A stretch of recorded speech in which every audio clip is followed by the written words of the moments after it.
bukti betapa rendahnya SDM kita. Mereka hanya mikir di area selangkangan kayak gitu. Halo, Rek. Waduh, udah lama banget ya. Lama banget nggak upload video panjang di YouTube. Nah, eh, ini buat aksesoris. Kenapa? Karena sekarang saya nggak ada lagi di Jogja. Sekarang saya lagi di Chiang Rai di Thailand. Ini di rumah saya yang ada di Thailand ya. Nah, saya lama banget nggak bikin video panjang. Kenapa? Karena beberapa kesibukan. Tahu sendiri untuk kalian mungkin untuk memproduksi konten itu memang yang jelas perlu waktu luang, skill untuk ngedit, dan itu semua memang dari kemarin memang agak kurang karena saya kekurangan orang untuk admin. Nah, buat kalian yang butuh locker, ada locker admin, silakan kalian hubungi link di bio ya. Oke. Nah, di video kali ini saya akan membahas beberapa hal yang salah kaprah dari pandangan orang Indonesia tentang Thailand. Kenapa saya perlu ingin sekali saya bahas? Karena kepercayaan tentang Thailand yang sudah beredar di Indonesia itu semakin tersebar luas, padahal itu tidaklah benar. Nah, yang pertama adalah bensin di Thailand lebih murah. Nah, banyak orang yang berpikir bensin di Thailand itu lebih murah. Kenapa banyak orang berpikir bensin di Thailand lebih murah? Karena mereka sering melihat konten-konten Thailand, terutama yang berhubungan dengan motor, di mana motor-motor di Thailand itu cc-nya udah dinaikkan, sudah di-upgrade ya. Cc-nya misalkan Honda Wave yang biasanya cuma 100, 125, di Thailand itu kalau konten-konten yang dilihat itu menjadi 200, 250, bahkan yang terbaru itu sampai 700. Jadi di kepala mereka menarik kesimpulan alasan orang-orang Thailand memodifikasi Honda Wave adalah karena bensinnya murah. Namun faktanya adalah salah. Kenapa? Karena di Thailand itu tidak ada namanya subsidi BBM, berbeda dengan di Malaysia maupun di Indonesia ya. Bensin di Thailand harganya itu lebih mahal. 1 liternya untuk RON 91 itu 17.000. Sedangkan untuk RON 95 itu adalah 17.100 ya. Jadi semahal itu. Jadi ini juga berkaitan terhadap hal kedua ya. Hal kedua, poin kedua adalah bahwa semua orang di Thailand ya, motornya tidak ada yang standar. Ya. Karena melihat banyak sekali semua hal yang diracingkan di Thailand ya. Motor diracingkan, mobil diracingkan, kapal diracingkan, alat pertanian juga diracingkan. Banyak orang Indonesia yang berpikir bahwa semua kendaraan di Thailand itu racing, alias semuanya racing. Dan kalau kita jalan-jalan kemana-mana itu pasti Honda Wave-nya udah cc-nya udah gede-gede, motornya apapun pasti udah di-upgrade, pasti udah di ini. Itu bayangan orang Indonesia adalah seperti itu.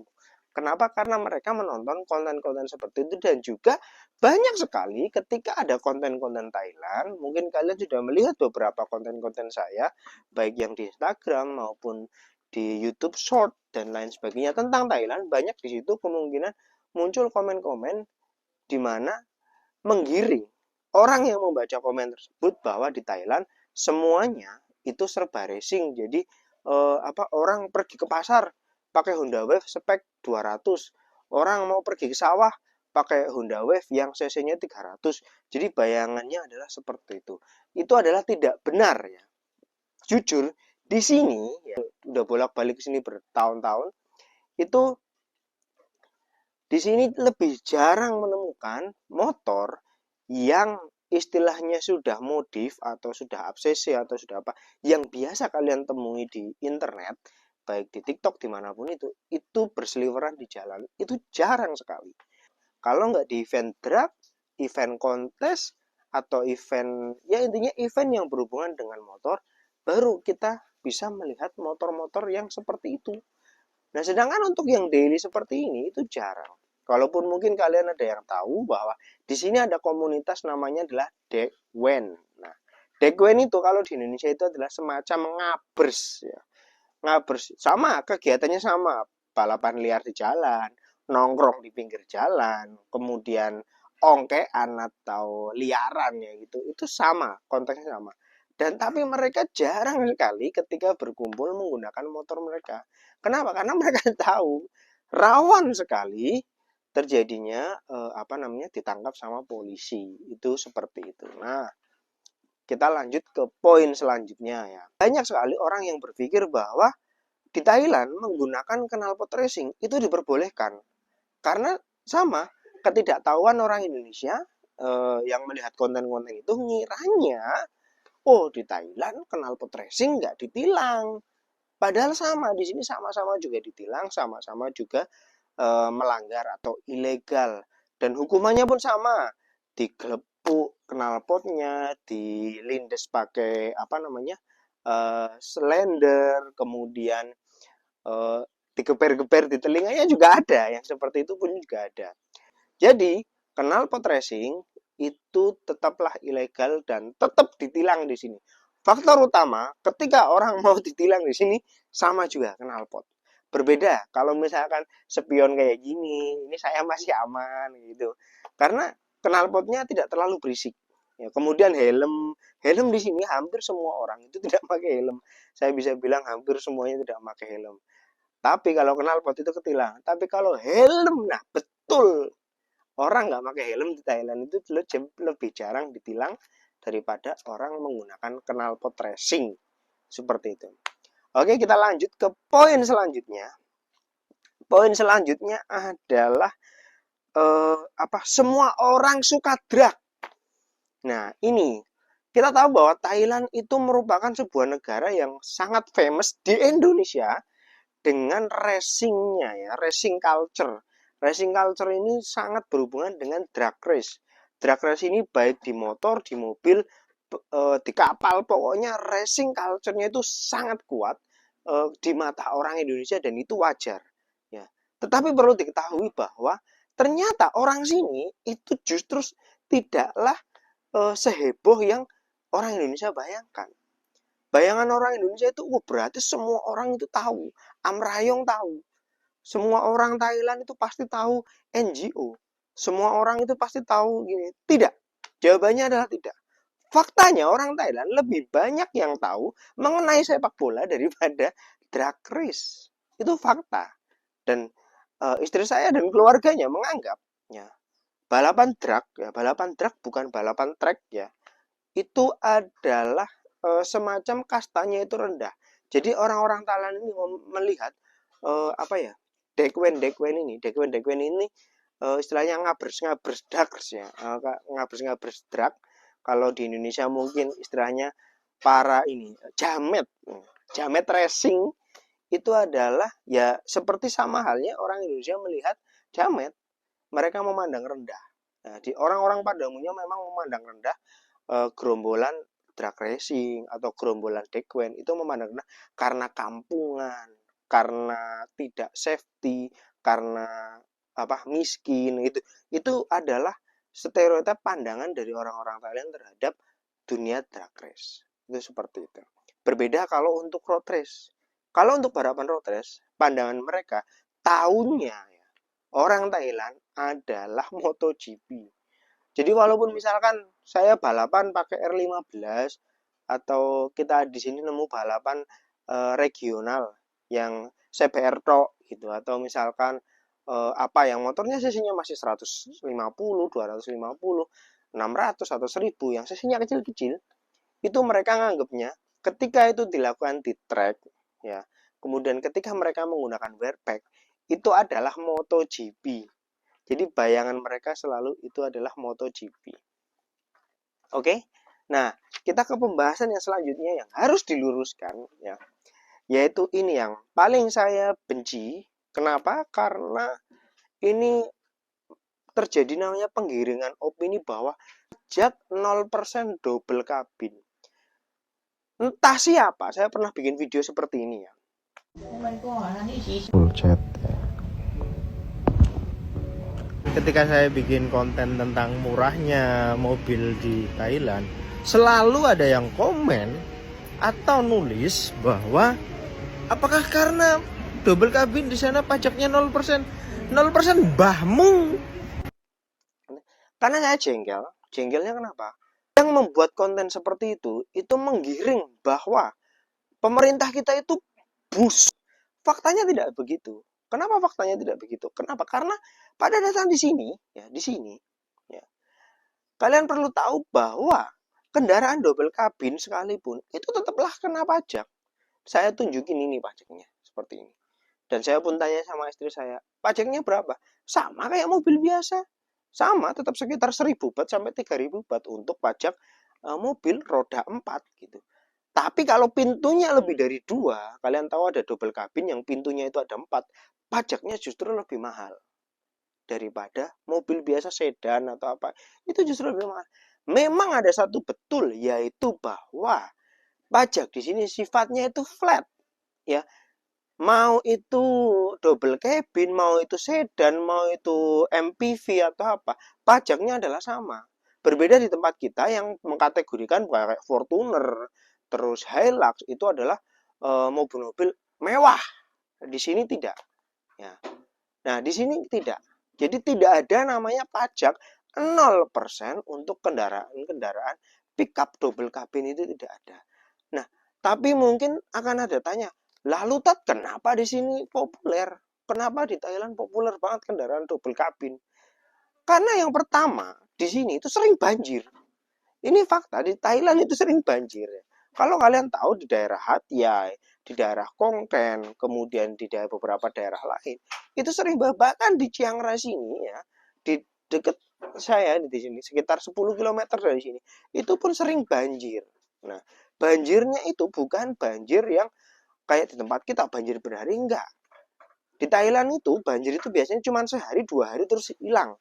Nah, itu kenapa mereka membeli double cabin supaya apa? Karena tinggi-tinggi. Dan kedua, kebanyakan mayoritas orang Thailand itu membeli double cabin karena mereka adalah petani. Mereka memerlukan kendaraan yang bisa masuk ke jalan biasa, jalanan aspal, dan juga ke jalanan yang buruk. Contoh jalan buruk, jalan menuju sawah, jalan menuju hutan. Ya, itu seperti itu. Jadi mereka kepengen kendaraan yang memang reliable, ya. Harganya pun di sini tidak mahal. Gampangnya gini, kalau mau beli Nissan Almera di sini harganya sekitar 300.000 bat. 300.000 bat pun bisa beli double cabin di sini. Itu kenapa di sini lebih banyak milih itu. Karena populernya adalah sebagai penggunaan orang-orang yang bertani. Nah, di sini bertani itu menggunakan double cabin. Berbeda di Indonesia, di mana kendaraan double cabin itu dimiliki bukan oleh para petani, tapi biasanya orang-orang tambang atau orang-orang yang ada di kota yang punya duit atau apa intinya adalah stereotip terhadap orang kaya. Tapi di sini tidak. Kenapa? Karena kendaraan di sini murah. Nah, ini kita akan bahas berapa kendaraan murah itu nanti di next video ya. Nah, sekarang kita selanjutnya dulu. Yaitu adalah judi. Nah, ini banyak sekali. Banyak orang yang berpikir bahwa Thailand itu adalah sarang judi sama seperti dengan Kamboja. Ya. Banyak orang berkuat hati-hati ke Thailand nanti jadi apa namanya? Ini admin judi slot. Hati-hati ke Thailand ini jadi ini. Percaya atau tidak, di Thailand kalau kalian googling deh, gunain bahasa Inggris. Di Thailand, judi itu adalah ilegal. Jadi tidak dibolehkan. Di Thailand kalian tidak akan pernah nemu namanya kasino. Karena apa? Karena kasino di Thailand itu ilegal. Terus orang Thailand nggak senang judi? Ada. Yang senang judi ada. Tapi mereka pasti pergi ke tempat yang ada judinya. Kalau nggak ke Singapura, ke Genting, atau ke Laos gitu. Kenapa? Karena di negara ini judi itu dilarang. Sama halnya dengan di Indonesia. Ketika ada influencer yang mempromosikan link judi slot online, sama juga ditangkap di sini. Itu adalah sama. Jadi Thailand itu adalah tidak memperbolehkan adanya judi. Nah, itu faktanya. Di sini ada lotre dan kalian hampir menemukan penjual lotre di setiap sudut Thailand. Karena itu memang lotre yang diadakan oleh negara, ya, dan itu legal. Selanjutnya adalah satu poin terakhir. Cukup menyedihkan bagi saya ketika saya membuat konten Thailand atau segala sesuatu lah. Saya rasa bukan hanya saya, yang lain pun juga sama. Ketika ada yang membuat konten Thailand, itu komen mereka adalah selalu mengenai nongpoi, ya, atau banci. Entah kenapa banyak dari orang-orang kita ya, yang SDM-nya rendah itu, ketika mendengar Thailand, mereka hanya terpikir dengan nongpoi, mereka hanya terpikir dengan banci. Mereka hanya tahu Thailand apa? Selalu nongpoi. Selalu nongpoi. Kalau nggak nongpoi, banci. Kalau nggak banci, operasi kelamin. Otak mereka hanya di seputaran selangkangan.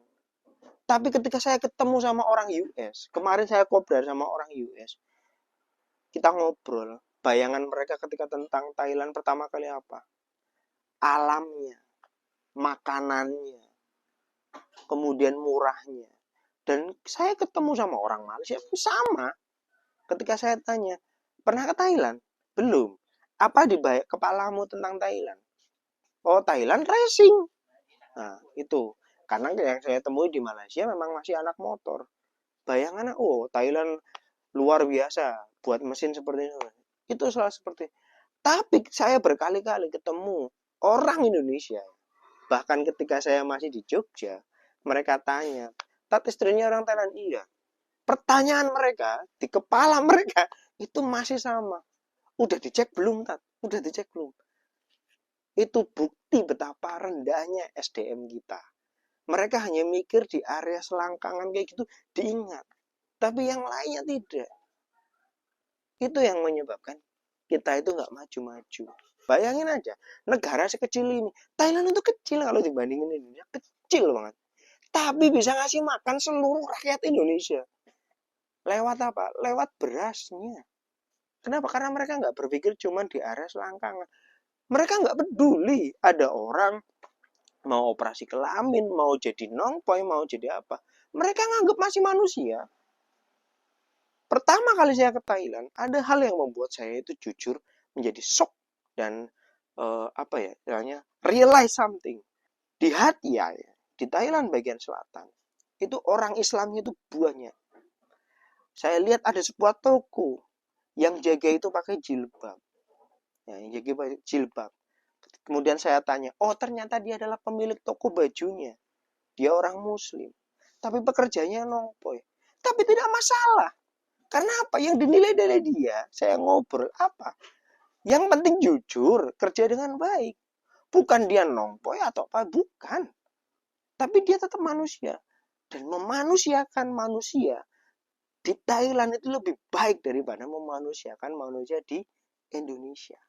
Itu seperti itu. Nah, kayak konten minggu ini aja. Kalian ingin tanya segala sesuatu tentang Thailand, silakan kalian komen. Hal-hal mengenai Thailand ini silakan kalian komen. Jangan lupa like, subscribe, dan juga share. Oke, thank you. Sampai jumpa di video selanjutnya. Stay young, right fast.